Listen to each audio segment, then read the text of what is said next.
I'm Katie Wolf. Welcome to your Big Creative Life podcast. I'm doing an update episode because I haven't done one in a while, and for the most part, I've tried to keep y'all updated with what's been going on in terms of my writing and submission and all of that, but I don't know, I feel like I haven't really talked about it in a while. And I feel like the writing part of it and the submission part of it for my book might be helpful if you are new to the podcast, you're not familiar with my story, but then also if you're just kind of like, you don't know much about the traditional publishing process, how all of it works. So yeah, let's get into it. Before we talk about that though, I do just want to say that I am recording this at the end of September, but it's going to come out when my daughter is 1, after Audrey turns 1. Her birthday's in October, and I just am having trouble wrapping my head around the fact that it's been a year. And this is honestly the other reason I wanted to do an update episode, is because this ties into my writing. So, okay, I've talked in the podcast before about how I was really not sure if I wanted to have kids ever. And in fact, not only was I not sure if I wanted to have kids, but I spent most of my 20s thinking it was a hell no. I was never going to have kids. I was just going to be child free and love my life, and end of story. Then I met Sam. I got sober. Then I met Sam, and all these things started happening that just made me question it. And anyways, it was a very long road to get to the point of like actually having a baby, and I recorded an episode talking about that. So if you're struggling with that decision and you haven't listened to that episode, definitely check that out, because it talks about more about my experience with it. But so Audrey is going to be a year old, which means she's been in our life for a freaking year, which I was just telling someone about this. Like, in some ways, I feel like I cannot imagine life without her, and it feels like she's just been with us forever. And then in some ways, I'm like, wait a second, I had her a couple of weeks ago. She's still this tiny little fragile infant. Like, how has it been almost a year? It's insane how that happens. And I just want to share, I have been so surprised and delighted by the process of being a parent. Audrey is so much fun, which might sound crazy because she can't talk. She says a few words, but she can't talk. She can't really communicate. She can't even walk yet, but she just I have so much fun with her, and I look forward to seeing her. And I was trying to think of how to word this, because I really want to create some content around this, but it's like I was having trouble figuring out how to articulate these thoughts and feelings that I have around this, partly because it is complicated and a mix, and it's like this deep, deep love. But I think what I've settled on is I didn't realize that I would like her so much. Of course, I knew I would love my child no matter what. Of course, I knew it would probably change me, and it would probably be a love like I've never experienced before, blah, blah, blah, all that cheesy shit that people say. And yes, all of that is true. There's like this deep biological love. It feels like a physical thing that I have for her, this love. But I also just like her.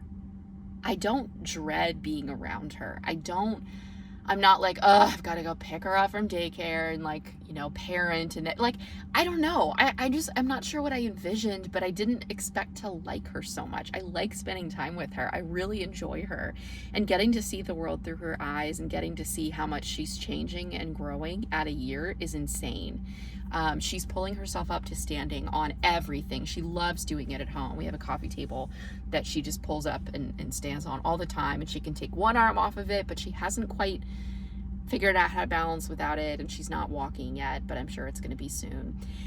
So anyways, I just want to share that it's been so wonderful to become a parent, and I'm so happy that I waited until this point. And we did have a few years of struggling to get pregnant, so that factored into it as well, but I'm just so happy. I'm so happy that I'm at this point in my life, that I became a parent at this point in my life. Now, how it ties into writing. I severely underestimated how challenging the first few months would be, maybe even the first 6 months. The first 3 months for me were really rocky. let me back up and explain the other reason why I wanted to do an update episode. So it's October when this episode comes out, which means we're getting to the end of the year. And the other day was thinking about the episode that I recorded in January of this podcast, where I was like, I'm declaring it. This is the year I like take my writing seriously and I get a book deal and all this other stuff. And there's still a few months left in the year, so we'll see what happens. But I just did not have the mental space or energy to write. And I think I underestimated how difficult it was going to be to adjust to having a baby and to have her home and not have daycare in those early months. We didn't get her in daycare until she was about 6 months. And yeah, it took a lot out of me. And I'm not always very good at recognizing when things are hard, which might sound weird, but it's like I kind of just get used to it and I power through and I adapt. And then it's only when I get out of it that I sort of like sit up and shake off the fog and I'm like, wait a second, that was really fucking hard.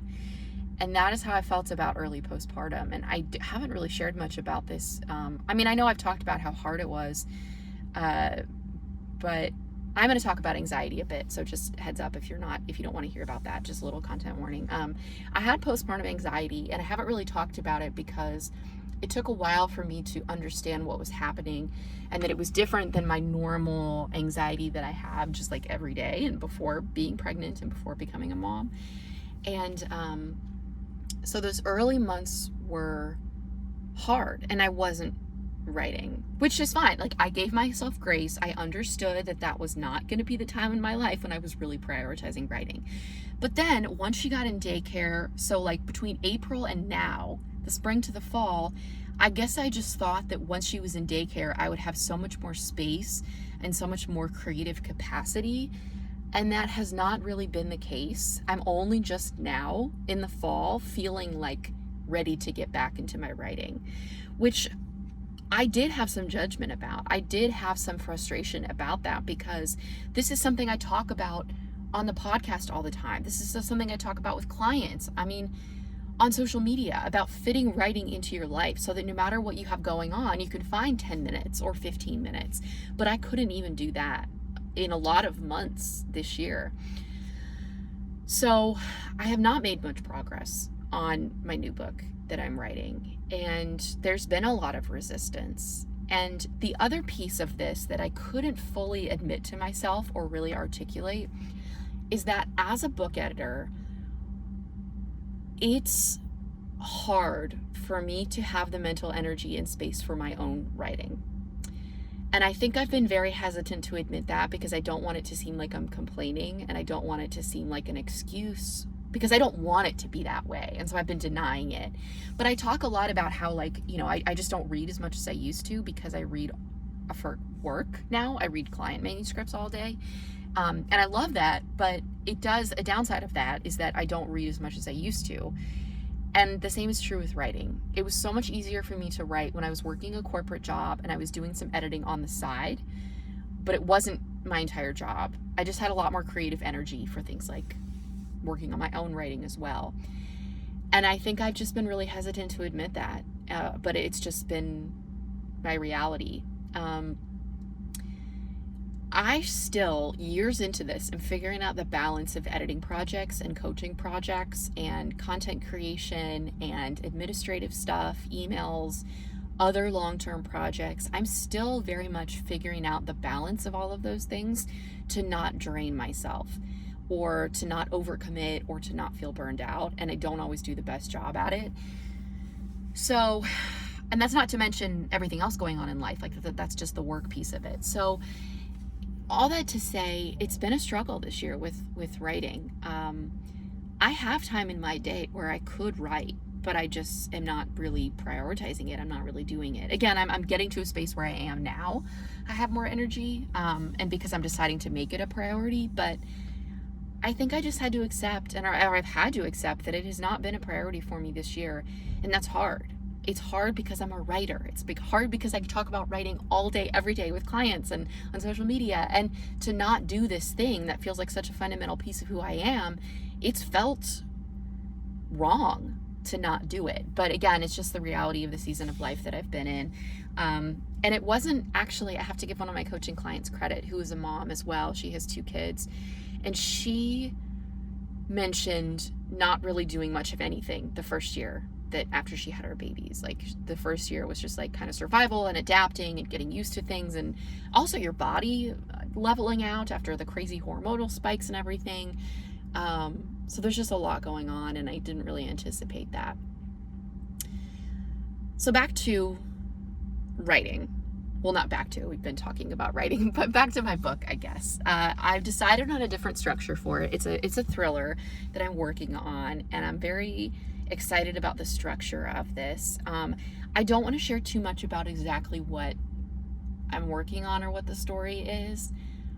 And that's not just on the podcast. Like, I have talked about it with Sam a bit in like a couple years ago when I first had the idea for this, but since then I have not even talked to him about it. I haven't really talked to any like writer friends about this because I just want to like discover pieces of the story. I'm still in that phase, even though I've written like 14,000 words of the book.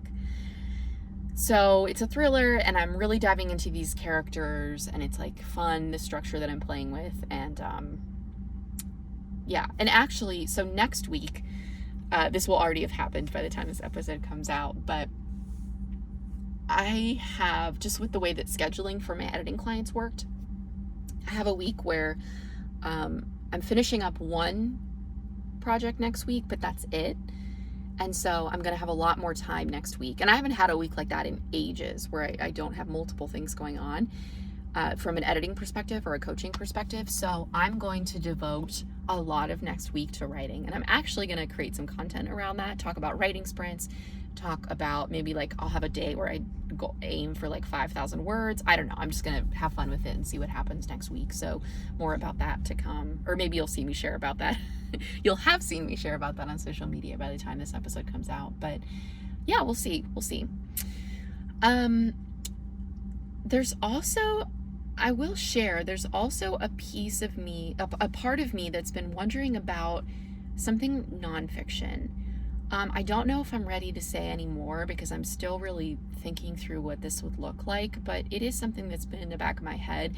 I don't know if now is the right time for me to really pursue it, but and maybe what this is just like my creativity for writing is kind of coming back, and I'm getting more ideas, which is cool. I do feel, even though I haven't really had a lot of energy or ability to write, I have had a more creative energy for content creation because it's different. There are different types of focuses. I'm not reviewing content all day. I'm sure that if I was a social media manager or like creating content for other people, I'm sure that the last thing I would want to do is make my own content. But because that's not what I do, it feels fresh. It feels energizing. I've been really loving it and having fun with it. And so that has been fun. But yeah, I have a call with my agent next week to discuss plans for a second round of submission for my book. This book went on submission, God, when was it? Last year? Yeah, 2023.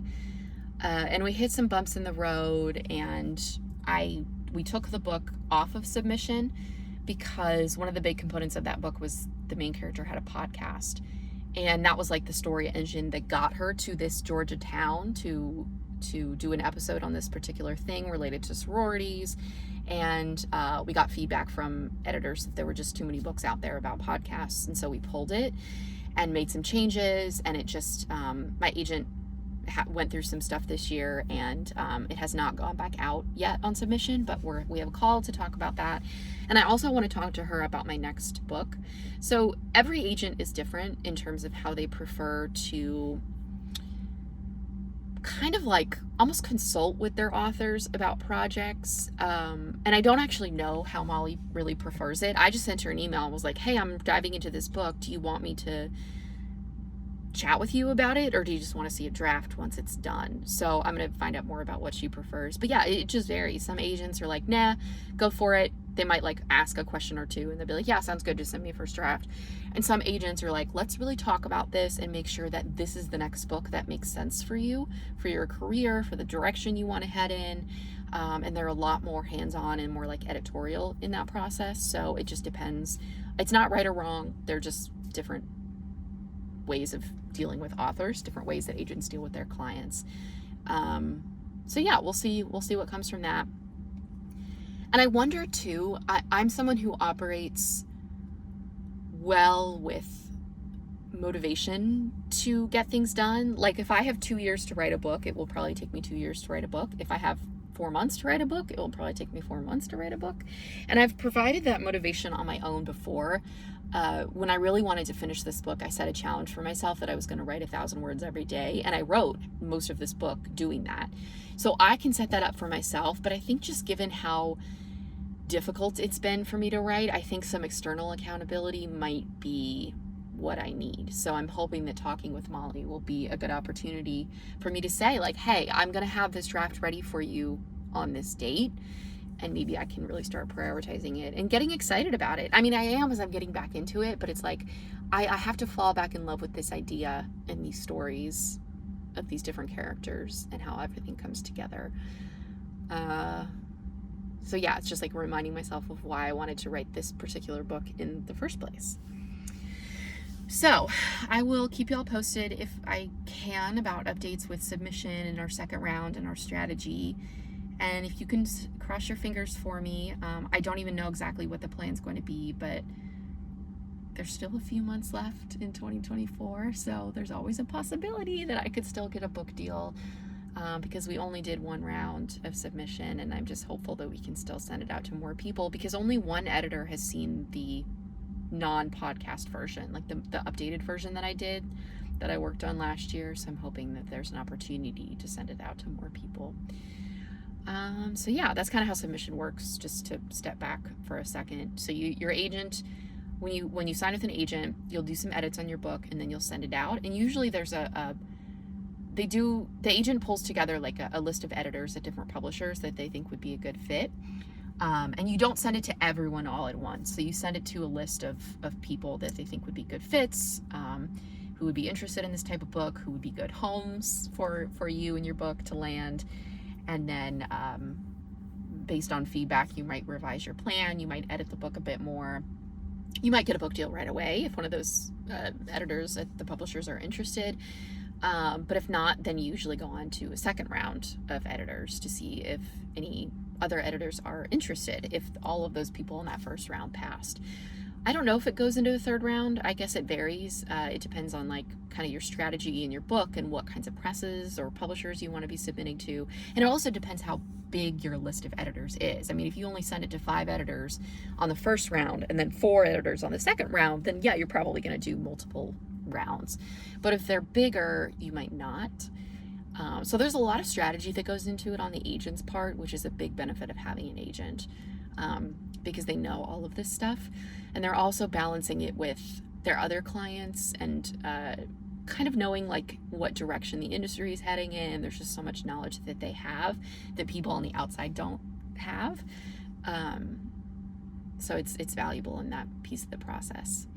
So like I said, I'll keep you all posted, and I am so excited to be like, just, I don't know, getting back into writing, getting back in touch with this part of myself, which sounds so crazy to say because it's something I do all day, every day. But for me, like as my own writing, I really want to get back into that and focus on that.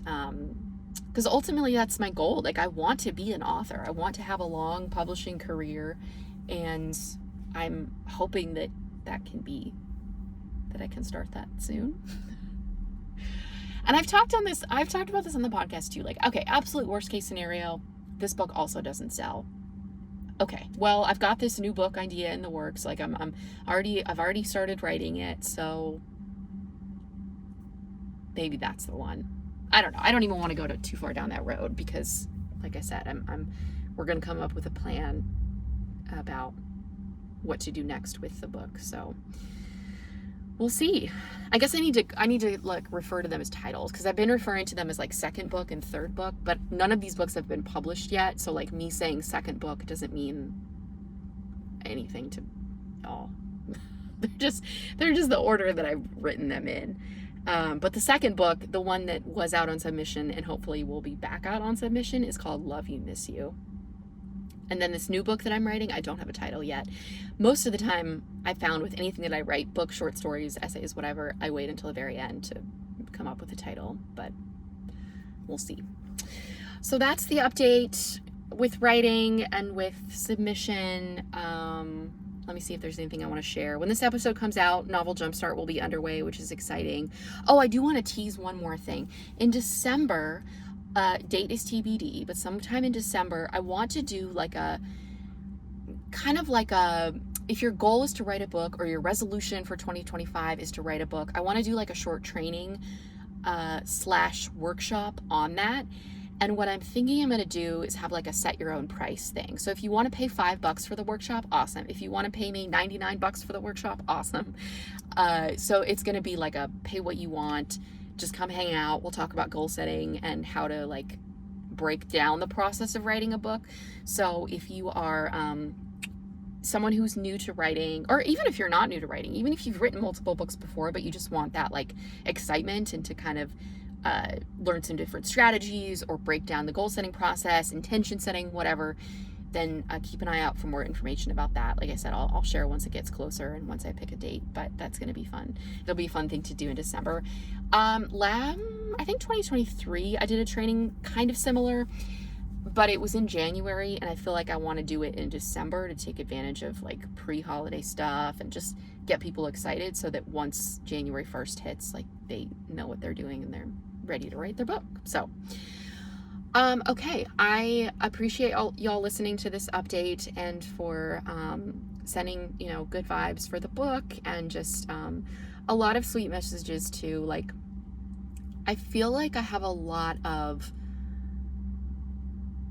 actually, it's not even true a lot. I feel like I have such a diverse, like, group of writers who follow me and consume my content and who are clients, and I don't know, like this community is just so diverse in so many ways, which I love, but there are a good number of parents in the people who like follow me and listen to the podcast and everything, and I've gotten some really sweet, encouraging messages anytime I've shared anything about parenting. So I just appreciate that. I really appreciate that. Anytime I've asked for advice, y'all have really come through with stuff, and I need to do that more because first kid, I mean, you just like are figuring it out as you go, and I really appreciate learning from people who have done this before and also done this multiple times, which is so impressive to me after having one baby. Oh man. So anyways, I just want to say I appreciate you being a part of this community and listening to the podcast, and I will keep y'all posted as much as I can with how everything shakes out, and I'll catch you next week.